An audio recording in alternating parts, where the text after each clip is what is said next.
surat kelima, juz 7 ayat 107. Ya.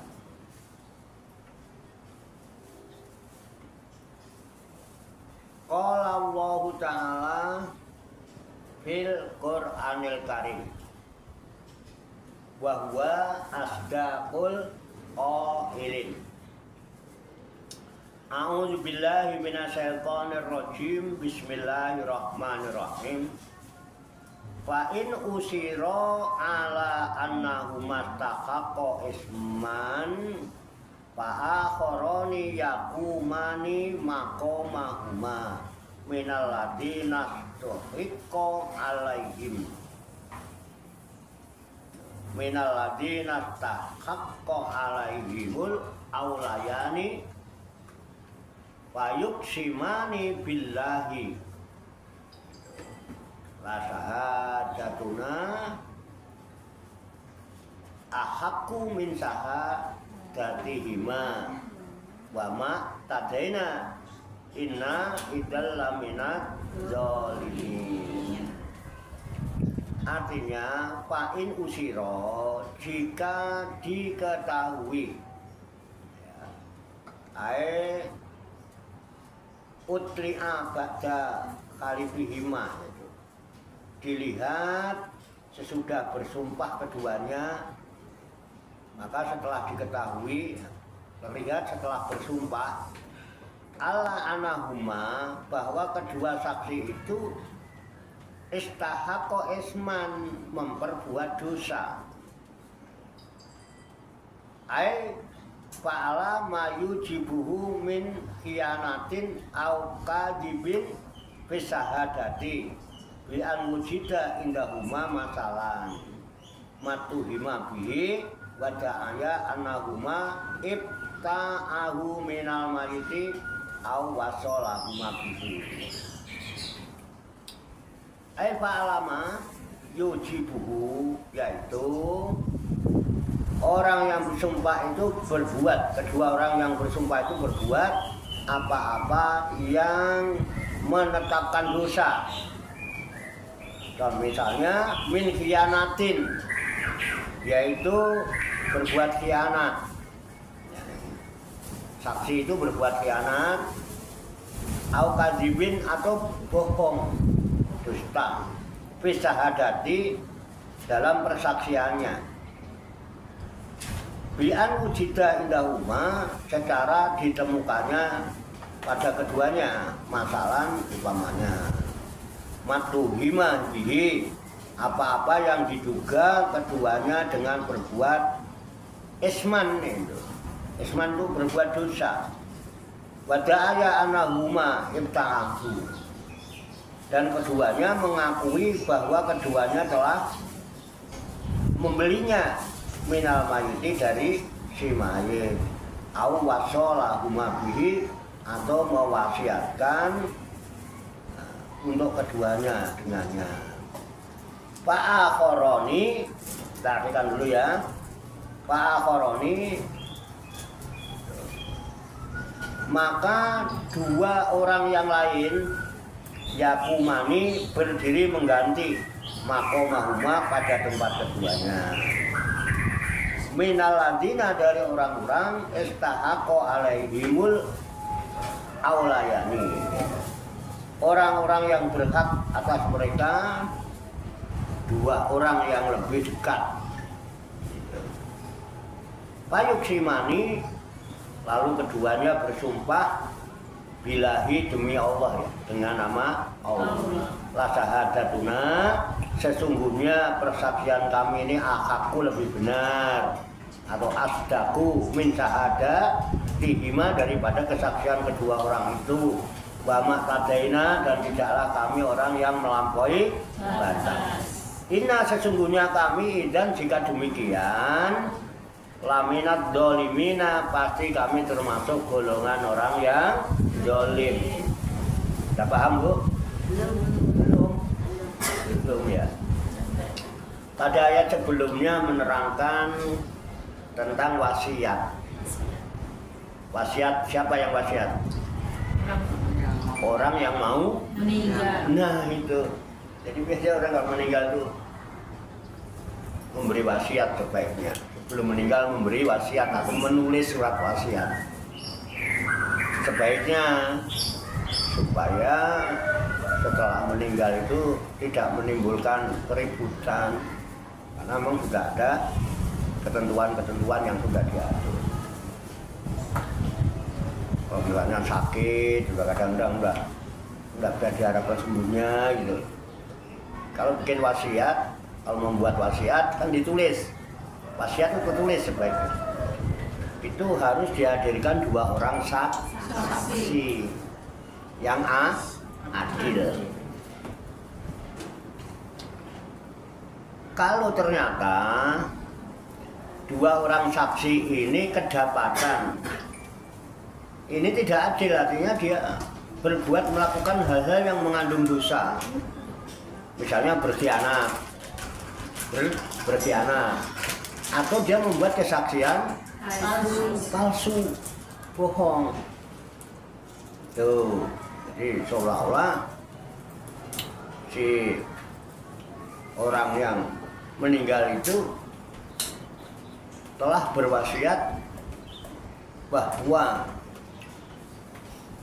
apa yang ditinggalkan itu sudah dibeli misalnya sama saksi itu, padahal bohong. Atau si mayit mewasiatkan kepada saksi itu misalnya. Ini kan ada dusta ya, ada pengkhianatan. Kalau memang terbukti orang itu membuat kebohongan, kedua orang saksi ganti. Ganti 2 orang laki-laki yang lain yang lebih dekat dengan keluarga itu. Tuh. Nah, kemudian 2 saksi itu, ya, 2 saksi itu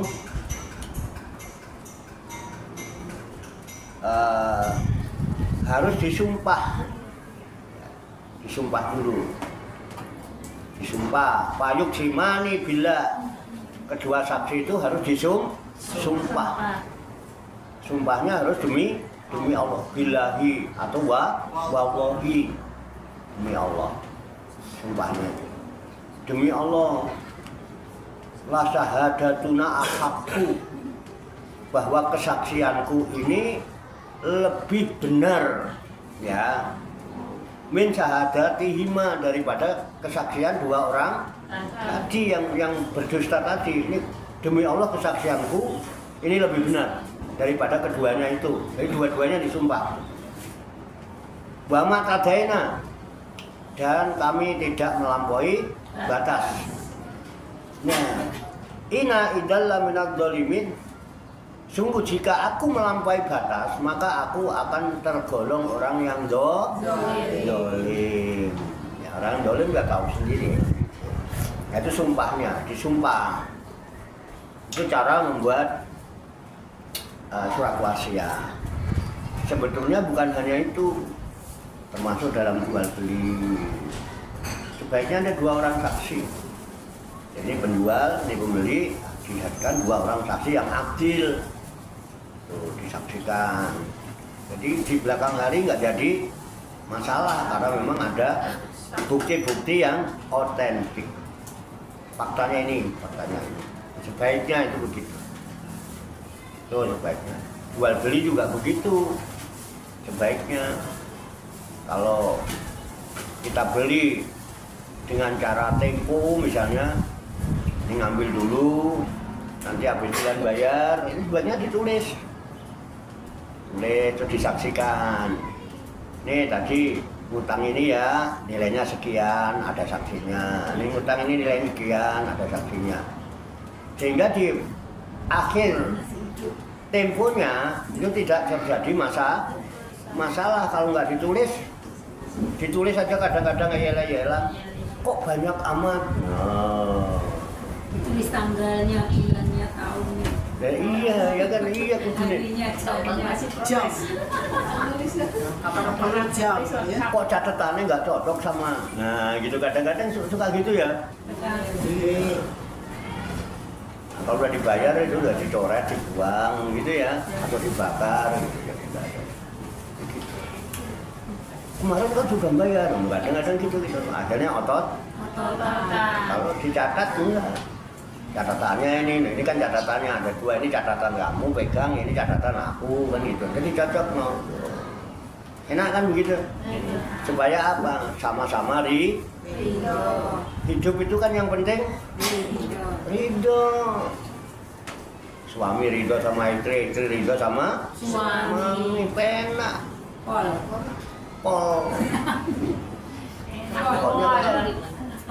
Kalau kehendak istri itu seiring dengan kehendak suami, jalan bareng enak nggak? Enak. Ya itu loh, marahi simpang siur itu.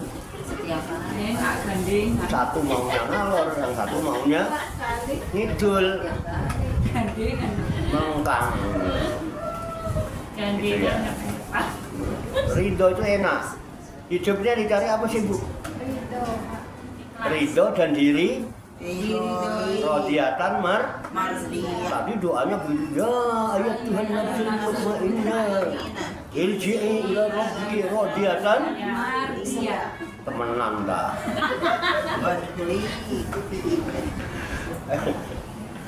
Jadi semua kan dalam Islam itu jiwa yang sehat. Intinya kita suruh menyamakan kehendak kita dengan kehendak Allah.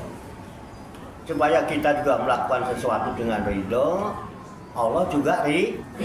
Itu namanya rodiatan mardiah. Ridho dan diri tenang nggak? Tenang. Mutmainah nggak? Nah itu yang dipanggil si mutmainah. Mutmainah enggak ya Pak? Sampean kan Fatimah. Bukanmu. Bukan Fatimah. Nah, itu mursidah kan. Yang dipanggil ya Tuhan nafsul Mutmainah. jiwa-jiwa yang mutmainah itu tenang, tentram, adem ayem. Kenapa? Dia melakukan apa saja dengan rasa ridho. Dan diridho, ayem nggak? Ayo. Tentrem rajo itu. Nih, ibu bisnis ya, mau usaha apa aja, dapat untung banyak. Ridho nggak? Ridho nggak? Ridho. Jualan rapayu.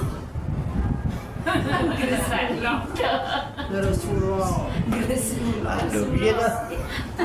Gimana?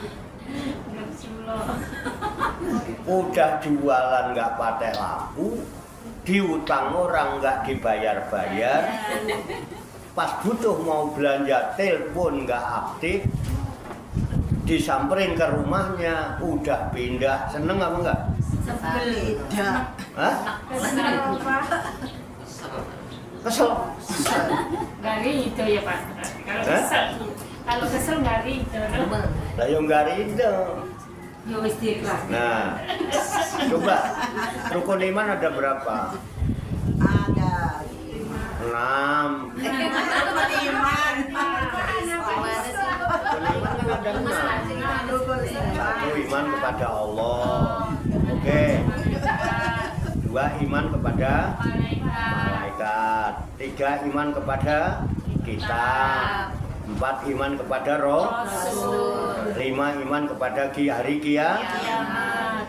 Ke-6 iman kepada Takdir. baik maupun buruk datangnya dari Allah.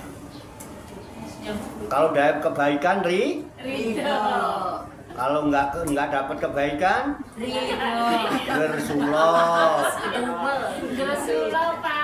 Itu salahnya kita selama ini. Manusia Pak. Kurang ya.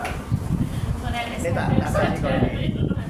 Enggak, ini urusannya kan supaya saling-saling ridho dalam hidup ini. Kita ini susah. Iman kita mantap, tapi begitu kena rukun iman yang ke-6 kejedot, terus langsung jatuh. Padahal yang 5 udah keren tuh ya. Jatuhnya di rukun iman nomor 6. Contoh tadi Dihapusi wong seneng apa enggak? Enggak. Dibohongin suami? Enggak. Berani. Berani. Ya, Berani bohong. sekarang gini Ibu. Enakan mana? Dibohongin suami ridho dengan dibohongin suami nggak ridho, enak mana? Enggak enak dua-dua. Enak nggak ridho. Semua ada pilihan semua. Ya ada pilihan. Umpama, ini kan umpama. Nggak usah dibohongin orang lah ya. Pokoknya intinya namanya dihapusi, ditipu, itu nggak enak ya. Nggak enak. Ya, itu takdir bukan? Takdir. Nah, datangnya dari siapa? Allah. Ridho apa nggak ridho? Ngedumel dulu. Rumah dulu Bapak. Ngedumel. Katanya iman. Kalau itu dari Allah. Manusia apa ya? Gaya nih. Coba sama hitung-hitung. Ayo hitung-hitungan. Umpama, namanya manusia ya Bu ya. Iya. Mama. Manusia salah, lupa. Itu salah apa benar? Benar. Hah? Benar. Benar kan? Kalau suami bohong, dia lupa, tahu-tahu bohong sama istri, itu benar apa salah? Salah. Jawabannya benar. Benar Pelan-pelan Pak. sama. Karena manusia itu sempurna dengan kesalahan. Lah bohong salah, Pak. Ya salah, betul. Tapi kan benar apa salah itu? Benar. Karena manusia tempatnya Salah. Nah, iya. Siapa nggak ridho jadi manusia? Mau pengen jadi malaikat yang nggak pernah salah. Nah, kesadaran ini loh. Coba kalau suami istri itu sadar dulu. Suami itu sadar siapa istrinya. Oh, ternyata istriku Manusia. Yang itu juga sadar suami itu siapa dong? Oh, manusia. Manusia itu apa dong? Tempatnya salah. Wadahnya lupa dan salah. Halo, Aduh. enak nggak kira-kira? Enak. Enak-enak. Udah gini aja.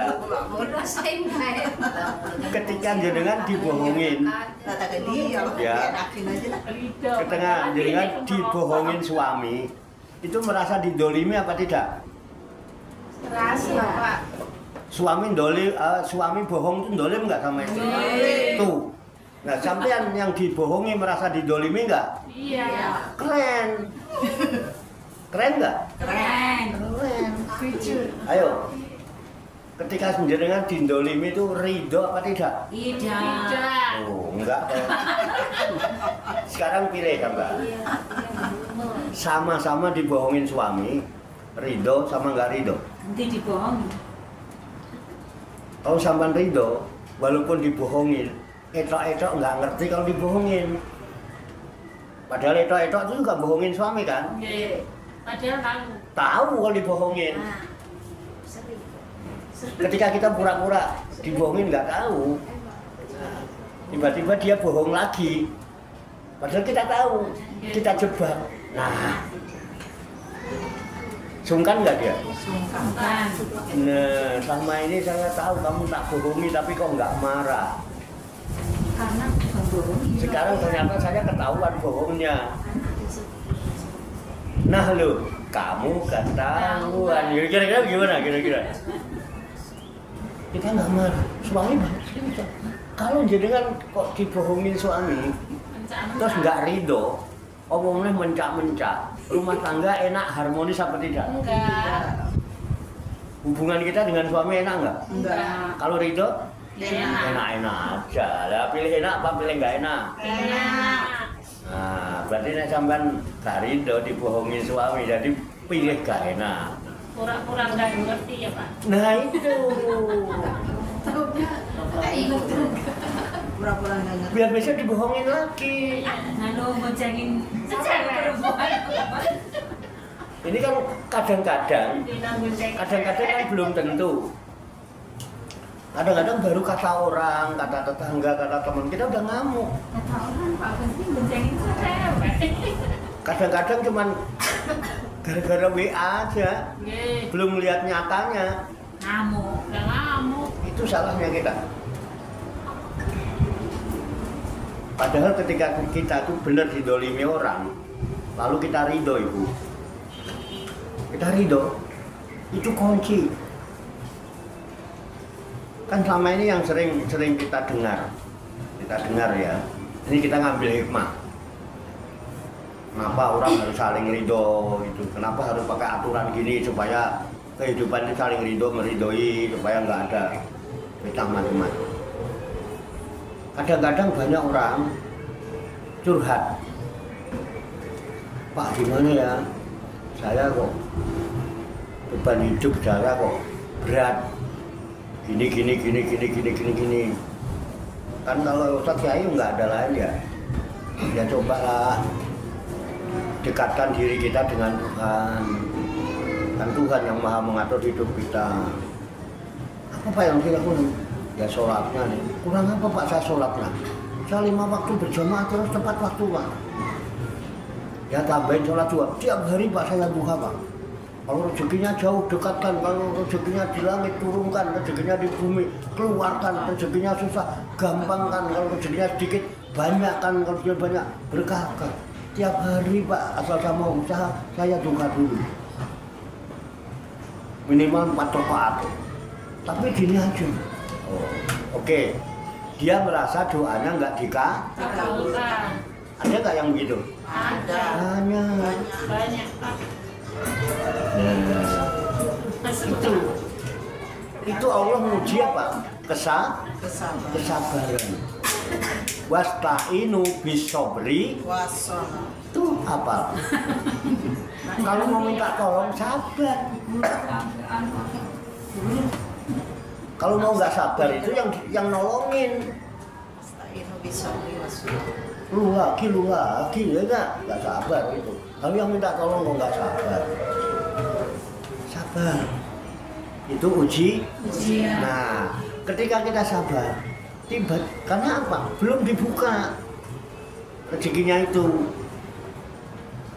karena masih terkunci. Kita nggak bisa buka karena kuncinya belum. Nah, tiba-tiba Allah ngirim kunci, nih kunci, ya kan? Ambil dah. Ini kunci pengabulan. Udah pernah nggak merasa dapat kunci pengabulan dulu doa itu? Maunya minta didoain mulu. Ini kan pede kadang-kadang. Nah, kuncinya doa tadi itu. Tiba-tiba suami bohong. Terus kita tahu lagi gitu ya kan? Ada yang bilangin bohong itu. Dia kemarin habis dapat uang ini. Cuman sampean sih nggak pernah ngerti. Sampean yang dipikirin stroke suami gitu ya. Bukan pikiran itu, bukan pikirin stroke lagi. Nanti stroke lama-lama gitu. Padahal di luar itu, mbak suaminya sampean tuh tahu mbak di kantor itu. Gaji 13. Dia dapat tempat basah. Emang di stroke-nya cuma 4 juta. Sikutannya itu 40 juta. Aku nggak tahu sih. Dia mah diem. Nah, kok saya nggak dikasih? Merasa dibohongin nggak Mas? Merasa. Kesel nggak? Kesel Pak. Diem dia buka peternakan loh mbak. Katanya. Di mana di Bogor? Peternakan apa? Ayam katanya. Pas dicek, jebul ayam yang bisa kentut. Kesel nggak? Kesel ya? Kesel. Oh, Panas Pak. Nah, panas. Ayam apa? Ayam kok kondian. Ayamnya pakai lipstick. Merasa apa? Merasa Dolimin. Ridho nggak? Enggak. Marah nggak? Marah. Itu dia. Nih, tak kasih tahu Bu. Di saat begitu, ada nggak? itu ada hadis ya, saya baca hadis. Ada watul mazlumi mustajabatun walau kana kafiron. Doanya orang yang dindolimi itu mustajab. Walaupun dia bukan orang beriman, apalagi ibu-ibu yang orang solehah begini, dindolimi, kebangetan amat kan lebih mustajab. Kok orang solehah malah ngamukan? Malah nggak doa Pak, kalau udah marah nggak doa. Ya iya, itu masalahnya. Ada sumpah. Pas dikasih kunci yang mustajab, des, udah dengar kabar. Brengsek suami diam-diam ya, misalnya. Gua cuma terima dari setruk gaji aja 4 juta itu yang di ATM. Jebul diam-diam yang masukkan itu 40 juta. Nah dia bohong sama saya didolimi ya Allah. Ya Alim, ya Allah, Zat yang maha mengetahui, ya Alim yang mengetahui. Engkau tahu sendiri ya Allah. Begini diriku sekat ini. Begini diriku. Bisa nggak dia ngomong gitu sama Allah? Engkau tahu sendiri, beginilah kondisi diriku. Didolimi sama suami. Nggak enak ya Rob dibohongi. Tapi semua ini juga berjalan atas kehendak dan takdirmu. Qada dan qadarmu. Aku beriman ya Allah dengan takdirmu yang baik maupun yang buruk dari ini saatnya ya Rob. Engkau tahu aku lagi madlum. Kata Rasulmu, doanya orang yang dindolimi itu mustajab. Engkau tahu suamiku dapat sikutan 40 juta, yang aku dibohongi ya Rob. Udah nggak apa-apa ya Rob, aku ridho ya Rob. Engkau yang maha kaya, engkau pasti akan menggantikan menjadi 400 juta. Amin kopul. Wis berapa? Bisa berapa 400 juta? Tenan Rob. Ya, dari situ ketika kita ridho, rezeki ada aja. Jebul punya kupon BRI dapat undian 600 juta gitu misalnya. Kita nggak tahu. Kebetulan nasabah BRI. Kalau yang punya benih, Padahal saldonya cuma 200. Orang nggak punya BRI. Umpama atau ada aja jalan yang disebut rizkum min khaisu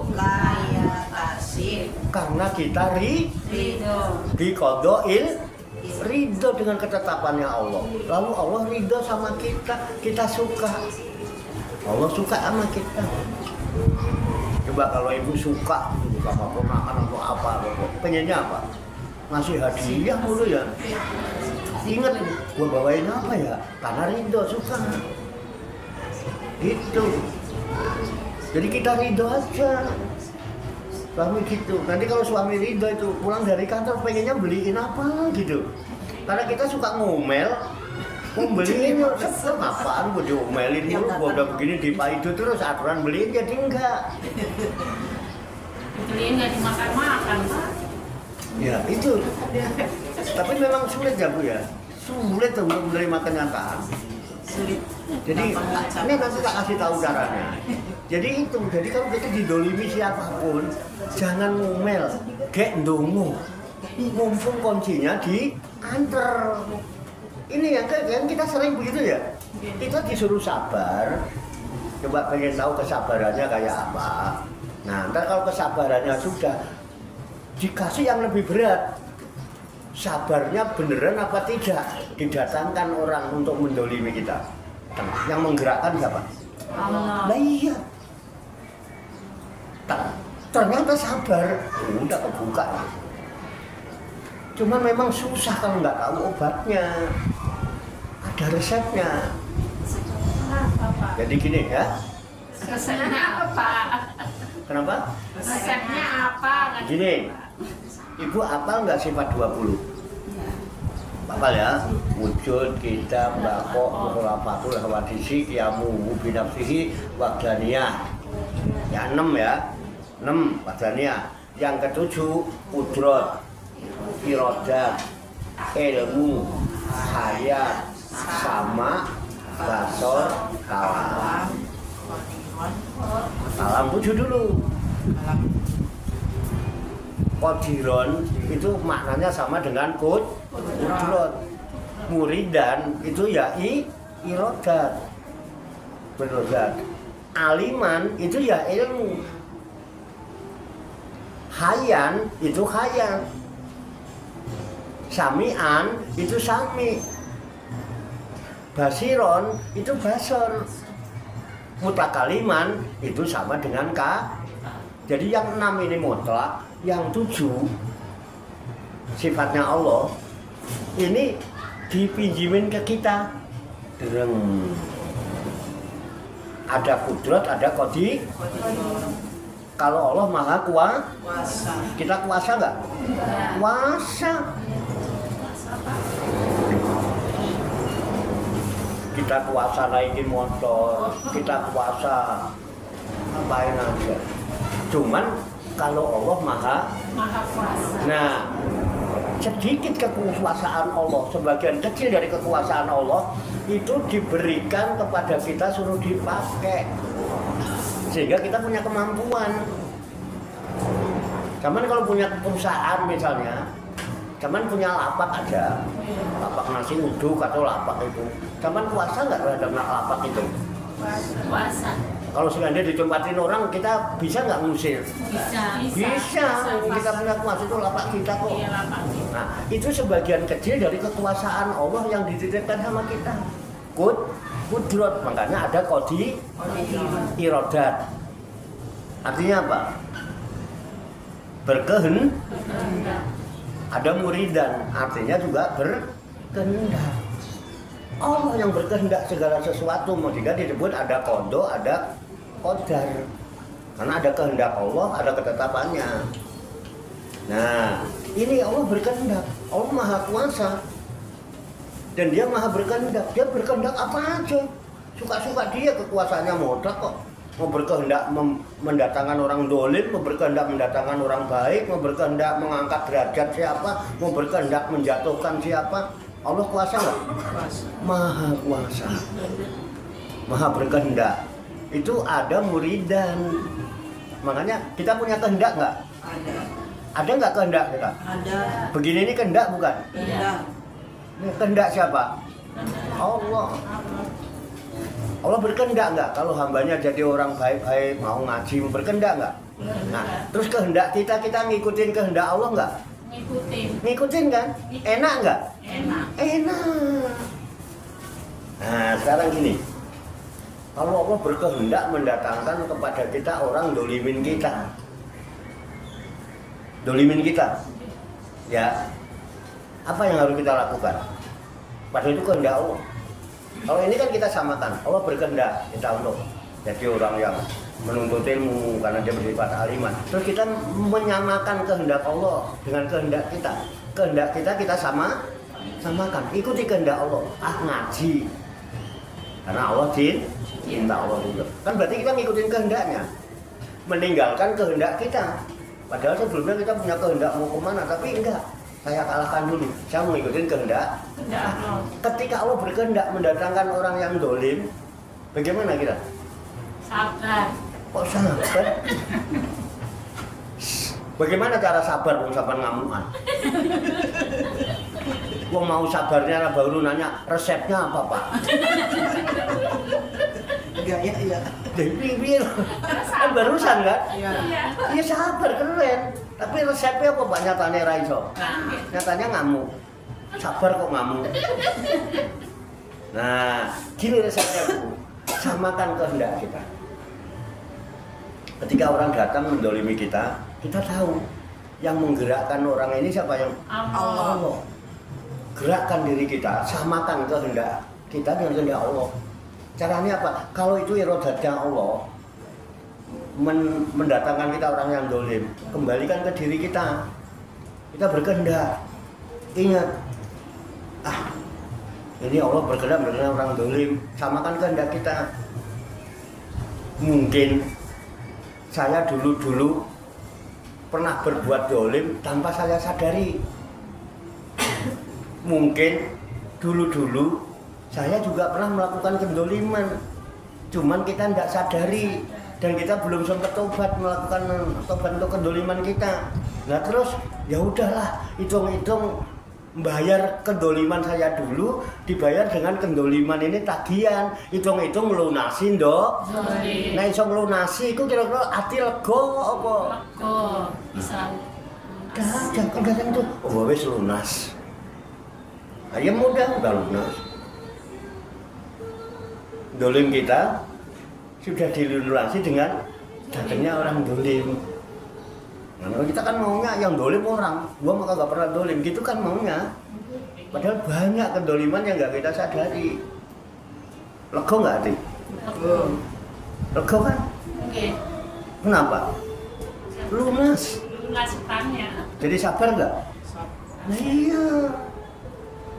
Itu caranya yang bertauhid. Kapan ngaku iman, tauhid, itu tadi tauhid itu. Makanya kalau ngaji tauhid mesti suruh ngapalin sifat 20. Itu caranya menggunakannya. Gitu. Bisa dipahami enggak, Pak? Sama kayak gini nih, kita sedang menyamakan kehendak kita dengan kehendaknya Allah. Makanya ayam enggak kita? Ayam. Ayam, Bu, enggak ada beban.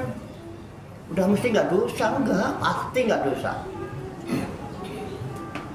Kalau dosa itu tersiksa batin. Siapapun yang melakukan dosa, batinnya Tersiksa. biarin aja suami bohong, yang tersiksa kan dia batinnya. Iya kan? Misalnya Andri bohongin Bet. Saya tahu. Saya tahu dia lagi bohong kok. Sebelum dia nggak begitu. Ya kan? Bet nggak tahu. Nah, saya tiba-tiba duduk jajaran sama Bet ngobrol-ngobrol. Ada Andri di situ maksudnya. Tiba-tiba kok langsung lirik Andri. Kira-kira Andri tenang nggak? Enggak. Wah, ayah ngomong lagi sama Mbak. Jangan-jangan ayah tersiksa nggak dia? Tersiksa. Kita biarin aja kalau mau bohong mah. Kita berdoa aja. Cara sabarnya ini pelunasan. Mungkin kita juga dulu pernah berbuat dolim yang tidak kita sadari. Dibayar sekarang sama ini bayar. Tep, dungu. Ini nanti datang, Bu. Itu kuncinya kalau pengen duitnya nggak habis-habis. Ojo mangkel nek teko undur. Orang datang tung tahu-tahu. Asik kalau ada. Habis itu ndungu.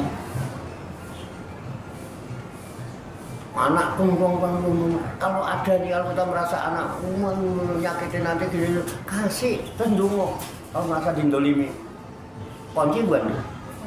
Mustajabatun.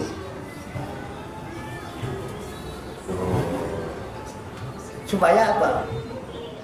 Yang dolimi kita ridho, yang dindolimi ridho. Jadi rodiatan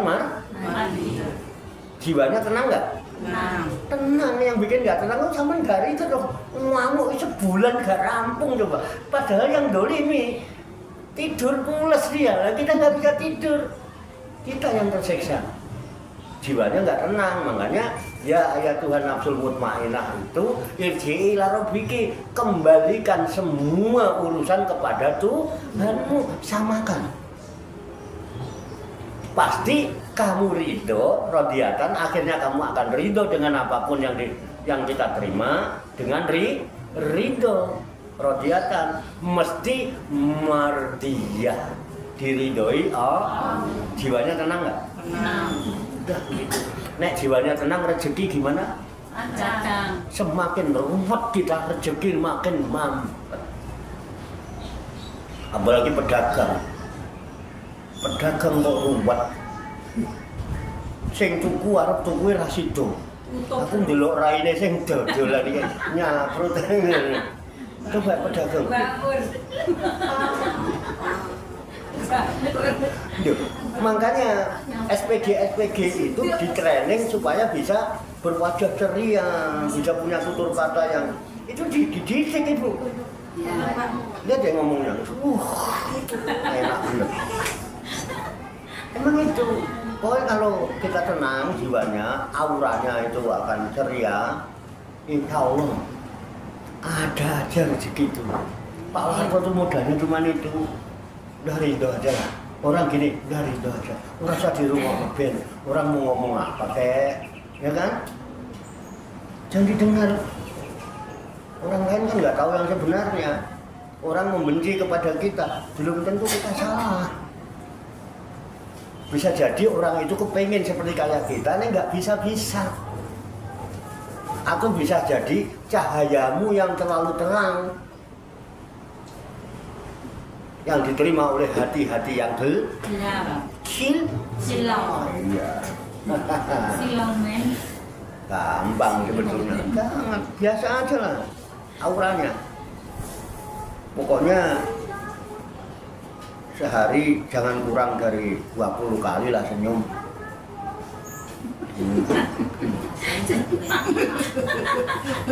Senyum terus Pak. Senyum mematikan listrik. Ya. Terlalu gila. Hormon dopamin itu memancar. Hormon dopamin itu dari sini. Makanya lihat orang-orang India itu bahagia terus. Kenapa? Ini mesti di sini dikasih tanda gitu. Karena apa? Dia berharap bahagia. Bahagia tanpa syarat. Ayo kita kan. Makanya lihat. Orang India itu jangan-jangan kok dapat kesenangan. Berantem dimaki-maki suaminya, itu pergi ke taman nyanyi. Gak percaya. Iya Pak. Pernah nggak nonton dulu? Iya. Nyanyi juga. Nyanyi sambil hujan-hujanan. Sambil hujan-hujanan. Ditinggal selingkuh suaminya itu. Nyanyi. Nyanyi juga. Kenapa? Bahagia itu penting. Bahagia tanpa syarat. Syukurlah dan berbahagialah. Itu satu paket. Kapan lo ketemu? Ya, ingat, syukur itu tanpa syarat. Bahagia juga tanpa syarat. Asal kita syukur mesti bahagia. Karena syukurlah yang membuat kita bahagia, bukan bahagia yang membuat kita syukur. Nah, kalau sampai syukur nunggu bahagia, nggak syukur-syukur. Nggak bahagia-bahagia. Itu satu paket. Itu tanpa syarat. Lu bahagia-bahagia aja. Kenapa satu paket? Allah memberi kita banyak apa tidak? Banyak. Segala macam dikasih, kita sudah sama Allah. Dikasih syarat? Tidak. Kamu nurut gua kasih, nggak nurut ya gua Kasih. berarti syukur kan tanpa Syarat. Nah, iya, syukur kok pakai syarat. Kalau syukur nggak pakai syarat, maka bahagia itu tanpa Syarat. udah bersyukurlah dan berbahagialah. Keren? Keren. Itu rumus. Tapi Pak, beban hidup ini terasa berat. Beban hidup terasa berat.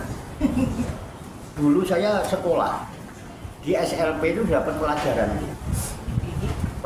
ilmu gaya kalau saya. Kalau sekarang ilmu fisika mungkin ya. Itu ada rumus ilmu gaya. Ini yang membuat kita nggak ridho itu, karena merasa beban hidup seolah-olah berat. Apa berat beban hidup? Urip gare urip, mangan gare mangan, ambekan gare ambekan, ngising gare ngising, nguyuh gare nguyuh. Apa sih kurang apa Allah ngasih kita tanpa syarat? Kok beban hidup berat dari mana? Itu karena ada sesuatu yang kita nggak ridho. Nah, di dalam ilmu gaulnya ada rumus W sama dengan GM. Tapi kalau E sama dengan MC kuadrat. Itu rumus ilmu gaya. Artinya begini, simpelnya, berat suatu benda itu dipengaruhi oleh gaya. Semakin besar gaya, maka akan berat. Maka ada benda yang sama itu bisa memiliki berat yang berbeda. Betul ya? Itu rumus. Jadi berat suatu benda itu sangat dipengaruhi oleh gaya. Nah, kalau kita kembalikan ke diri kita, ketika beban hidup kita terasa berat, sudah dipastikan hidupnya kakean Gaya. Aku dewe toh. Iya. Ketika hidup kita terasa berat, bisa dipastikan hidupnya kakean Gaya. Banyak gaya. kebutuhan dari dicukupi sama Allah. Akhirnya kita nggak ridho. Akhirnya tidak tenang. Jadi ini hikmahnya itu. Kenapa semua pakai harus ditulis, harus disaksikan, supaya dasarnya jelas, bisa saling ridho, meridoi. Itu intinya. Nah, ridho dan meridoi itu keren. ridho dan diridhoi itu membuat jiwa menjadi mutmainah.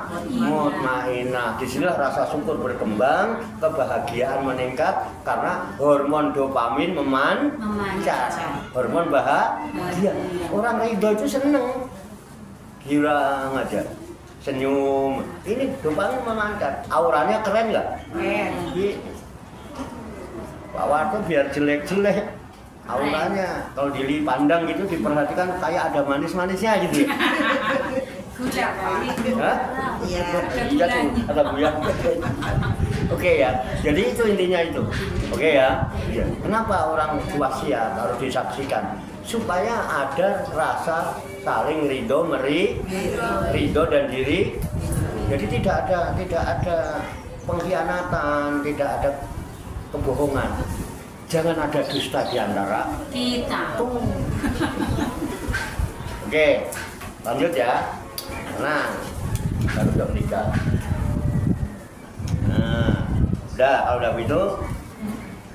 Nah, lanjutannya jalika adna ayyatu bisahadati ala wadhuda au yakobu anturoda aimanun bada aima lihim batakullah wasma'u wallahu layatil qomal fasikin. Jalika yang demikian itu al-hukmun madhkur, ketentuan-ketentuan yang telah disebutkan tadi, apakah itu min rodil yamin, yaitu mengembalikan sumpah ala warosatin kepada ahli waris. Yang tadinya sumpah dari saksi yang berdusta dikembalikan kepada saksi yang lebih dekat. Yang demikian itu adna, lebih dekat. Ayat itu mengemukakan syahadat-syahadat persaksian itu atau wasiat-wasiat itu bisa hadati dengan persaksiannya itu, saksian yang kedua yang disumpah tadi. Wajhiha ala wajhihi, ya menurut apa yang sebenarnya itu malah kerabat dekat dan jadi saksi yang disumpah itu. Au yakhofu, atau mereka itu akan takut anturoda emanun, takut dibalikin sumpah mereka itu ba'da emanim, sesudah sumpah dikembalikan sumpahnya karena tertolak, pegang-pegangnya tertolak. Wattaqullah, maka sekali lagi takwalah kepada Allah, wasma'u, dan dengarkanlah apa yang telah ditentukan oleh Allah, dengarkan, dipatuhi. Wallahu, dan Allah la yahdil qaumal fasikin, tidak akan memberi petunjuk kepada orang yang fasik. Udah ya. Yauma yasma'ullahu rusula fayaqulu madza ujibtum qalu la ilma lana innaka anta alamul ghuyub. Yauma, hari yasma'ullah, ketika Allah mengumpulkan ar-rusulu wa yaumul qiyamah. Jadi suatu hari nanti dari kiamat, rasul-rasul dari semua umat dikumpulkan, termasuk Nabi Muhammad. Kita umat Muhammad, ada umatnya Nabi Isa, ada umatnya Nabi Musa, semua rasul dikumpulkan. Untuk apa? Menjadi saksi bagi umatnya masing. Ini benar nggak umatmu? Bagaimana umatmu benar? Kamu dulu udah menyampaikan risalahku nggak kepada umat-umat ini? Itu diminta kesaksian masing-masing. Itu. Nah iya, nah ora ya. Rasul kok. Kita ini nanti rasul yang menyaksikan. Benar mati ini kamu? Oh iya ya Allah. Tandanya mana? Lihat wajahnya ceria. Bagikan bulan purnama. Kenapa? Hormon dopamin. Kenapa? Setiap ngaji tidak pernah ada yang sundut, tapi selalu ceria. Muridnya siapa tadi itu? Bapak Warto nanti. Wah itu bukan. Soalnya mundur. Kamu gak ngewisin atau untuk gurumu urung teko kok kowe dhisiki ya. Nah jadi gurunya taruh depan.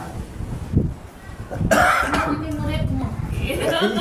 Gak kira-kira gitu loh. Ya kan diminta persaksian, bener apa enggak? Bener enggak itu? Apa ajaran Rasul Al-Quran udah disampaikan apa benar? Diminta. Sama nanti ditanya, kamu dekat sama Allah? Gimana Pak? Udah menyampaikan Al-Quran belum? Kalau udah ya udah, kalau belum nanti sana jujur. Kalau bilang udah ya Allah, lah kelakuanmu mana? waktu ngaji ngantuk ya. Jujur nanti namanya pertanyaan ya. Jadi ada di sini yauma yasma'ullahu rusula. Jadi suatu hari ya pada hari kiamat ini Allah mengumpulkan rasul-rasul itu dari masing-masing. Fayaqulu lahum. Nah, lalu Allah berfirman kepada masing-masing rasul itu, apa katanya? Mada ujibtum. Ya. Aladi ujibtum. Apa jawab mereka setelah kamu mengajari? Apa jawabnya umat-umatmu, kaum-kaummu ketika kamu menyampaikan risalah? Ketika kamu membacakan Al-Quran, ketika kamu memberi nasihat, ketika kamu memberi tausiah, bagaimana jawabnya umatmu? Kira-kira gimana? Samina wa atokna ya roh. Yo nek dhewe samina wa atokna. Lah kalau samina wa pikir-pikir nah. Rasul bijak. Ya, bagaimana jawabnya? Murid-muridmu waktu kamu sampaikan ayat-ayatku. Wah, dia mendengarkan dengan seksama ya Allah. Dia perhatikan dan dia taati, langsung pulang dia amalkan. Keren nggak? Wah, keren muridmu. Gimana kamu sampaikan? Iya, mereka mendengar, mereka nyimak ya Allah. Terus bagaimana? Tapi mau ngamalkan mikir-mikir. Oh, muridmu. Tapi Rasul ya. Apa jawabnya ketika Rasul ditanya? Gimana jawaban kaummu ketika kau ngamalkan? Qalu.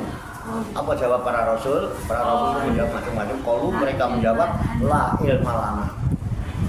Aku nggak tahu ya Rob yang sebenarnya.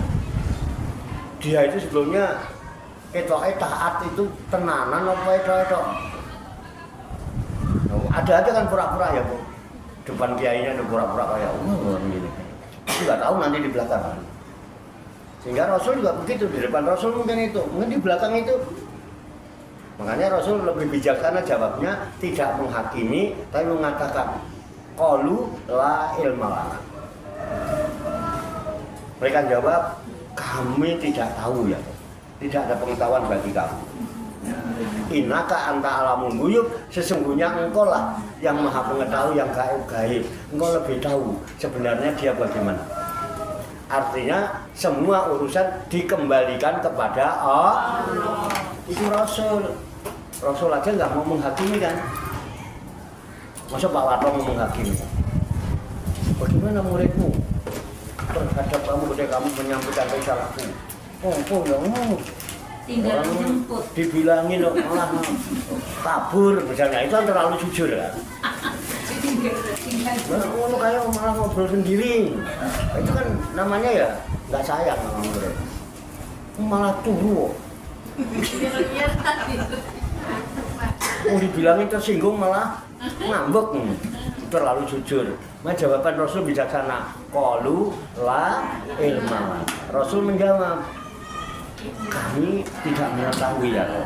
Innaka anta alamul ghuyub, sesungguhnya engkau yang lebih tahu, bahkan lebih tahu tentang hal-hal yang gaib. Pun monggo tak serahno. Nek sing bandel arep kok wetak-wetaken, nek sing apik kok kira-kira gitu. Artinya kekuasaan semua dikembalikan kepada Allah. Kehendak Rasul pun disamakan dengan kehendak Allah. Yang penting harapan Rasulullah, apapun yang terjadi pada umatku ridho diridhoi oleh Allah. Beres. Kok dimasukkan neraka? Asal tetap dalam ridho Allah, enak nggak? Enak. Kamu udah mikir, nggak usah mikir surga neraka.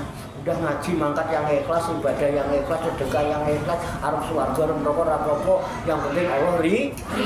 Kalau Allah ridho di neraka juga Ikhlas. Enak. Contohnya malaikat Malik dari dulu sampai sekarang betah di neraka, nggak pernah tukeran sip sama Ridwan. Malah nih kono artis, pakai tandanya apa? Malah lihat orang cantik-cantik. Ya? Lihat orang cantik-cantik. Oh iya. Tapi kalau jenengan yang lebih neraka karena Allah ridho, itu kamar-kamarnya dirapiin, kayak kamar pengantin juga ini. Jadi ora panas, ora pokoknya nikmat aja kalau dalam ridho. Nah, udah enak aja. Ada yang mau ditanyakan? Jawabannya pasti Cekak. Demikian tabarukan kita firman Allah yang terkandung dalam kitab suci Al-Qur'anul Karim surat Al-Maidah juz 7 ayat 100.